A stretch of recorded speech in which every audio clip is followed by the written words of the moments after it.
इस अवसर पर स्कूल के आसपास के क्षेत्र को कूड़े कचरे और खरपतवार से साफ किया गया। इस कार्यक्रम में मुख्य अतिथि के रूप में रामागुंडम निर्वाचन क्षेत्र की भाजपा प्रभारी कंदुला संध्या रानी और भाजपा राज्य कार्यकारिणी सदस्य मेरुगु हनुमंत गौड़ उपस्थित थे। रामागुंडम निर्वाचन क्षेत्र की भाजपा कंदुला संध्या रानी ने उन्होंने कहा कि महान राजनेता एक ऐसे नेता थे जिन्होंने समर्पण के साथ काम किया और दुनिया के देशों में उन्हें एक ऐसे व्यक्ति के रूप में सम्मान दिया गया जिन्होंने प्रधानमंत्री रहते हुए अपनी सोच से सबसे कठिन समस्याओं को भी हल कर दिया। వాజ్పేయి గారి శత జయంతి ఉత్సవాలను జరుపుకుంటున్నటువంటి భారతీయ జనతా పార్టీ ఈ దేశం అన్ని దేశాల లెక్క కాదు, ఇది ఒక దేశం, ఇది ఒక యజ్ఞభూమి. ఇక్కడ కంకర్ కంకర్ మే శంకర్ హై. ఇక్కడ ఉన్నటువంటి భారతీయ జనతా పార్టీ కార్యకర్తలు मरे जिए तो देश के लिए, मरे तो भी देश के लिए. मरने के बाद అస్థికలు నదిలో కలిపిన తర్వాత అక్కడ అస్థిక దొరికిన శివ దగ్గర పెడితే భారత్ మాతాకి జై, భారత్ మాతాకి జై అని మన యొక్క బొక్కలు కూడా అంటే చెప్పి ఘోషిస్తాయని చెప్పి ఆయన కవితలో చెప్పిండు.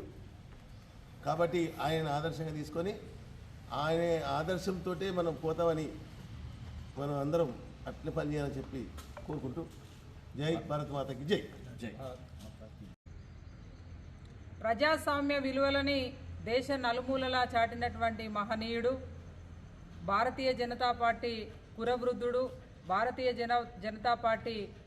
ఫౌండర్, తొలి అధ్యక్షుడు, మాజీ ప్రధాని, భారతరత్న గౌరవశ్రీ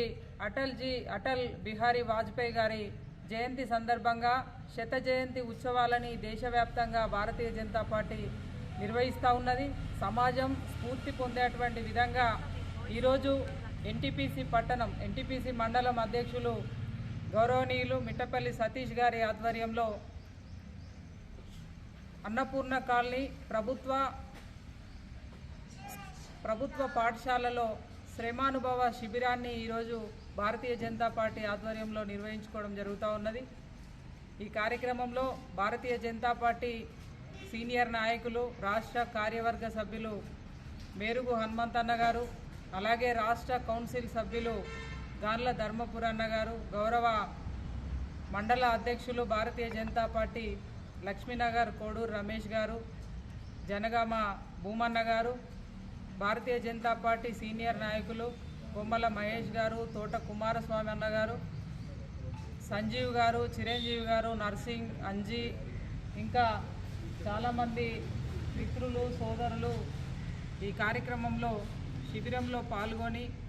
వారంతా కూడా మరి కార్యకర్తలందరూ ఈ కార్యక్రమంలో పాల్గొని సమాజానికి ఒక గొప్ప సందేశాన్ని అందించేటువంటి విధంగా ప్రభుత్వ పాఠశాలని మొత్తం కూడా శుభ్రం చేయడం జరిగింది. భారతీయ జనతా పార్టీ యొక్క సిద్ధాంతం, ముఖ్యంగా అటల్జీ గారు కార్యకర్తలకి, నాయకత్వానికి వారందించినటువంటి స్ఫూర్తి, మనం ఎప్పుడైనా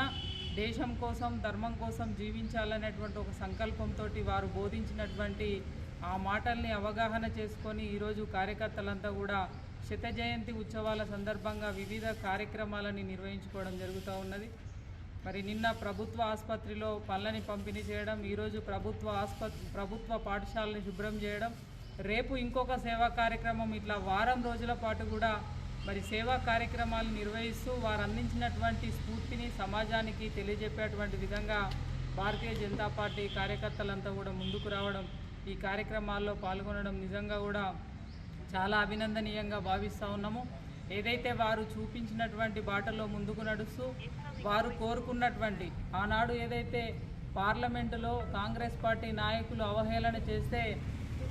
మీ పార్లమెంటు 2 సీట్లు ఉన్నాయి, మీరు ఎంపీలు ఏం చేస్తారని చెప్పి ఆ రోజు అవహేళన చేస్తే వారు ఒకటే చెప్పిండ్రు, కమలం తప్పకుండా వికసిస్తుంది, దేశవ్యాప్తంగా భారతీయ జనతా పార్టీ అధికారంలో ఉంటుంది, మా కార్యకర్తలు నాయకుల యొక్క సంకల్పంతో భారతీయ జనతా పార్టీ అధికారంలో ఉంటుందని చెప్పి వారు చెప్పినటువంటి మాటలు కార్యకర్తల్ని స్ఫూర్తింపజేసినాయి. అందుకే ఈరోజు తిరుగులేనటువంటి శక్తిగా ఇవాళ భారతీయ జనతా పార్టీ 3 సార్లు కూడా అధికారంలో ఉన్నది. అయితే ఇవాళ అధికారంలో ఉన్న ప్రతి సందర్భంలో ప్రతి అవకాశం, ప్రజలు ఇచ్చినటువంటి అవకాశాన్ని నిలబెట్టుకుంటూ మారుమూల ప్రాంతాలకు కూడా ఇవాళ కేంద్ర ప్రభుత్వం అందిస్తున్నటువంటి పథకాలని ఇవాళ ప్రజలకు అందుతూ ఉన్నాయి. బడుగు బలహీన వర్గాలకు ఇవాళ సమానమైనటువంటి న్యాయం పొందుతూ ఉన్నారంటే అది కేవలం భారతీయ జనతా పార్టీ కేంద్రంలో ఉన్నటువంటి భారతీయ జనతా పార్టీ ప్రభుత్వంతోనని చెప్పి సందర్భంగా మనవి చేస్తూ, తప్పకుండా భవిష్యత్తు లోపల కూడా సమానత్వంతో ప్రజలందరూ కూడా స్వేచ్ఛతో ఎలాగైతే ఇవాళ భారతీయ జనతా పార్టీ కేంద్రంలో ఉన్నటువంటి నరేంద్ర మోడీ గారి నాయకత్వంలో ఇవాళ ప్రజలు స్వేచ్ఛతోటి ఉన్నారో తప్పకుండా అదే పద్ధతిలో భవిష్యత్తు లోపల కూడా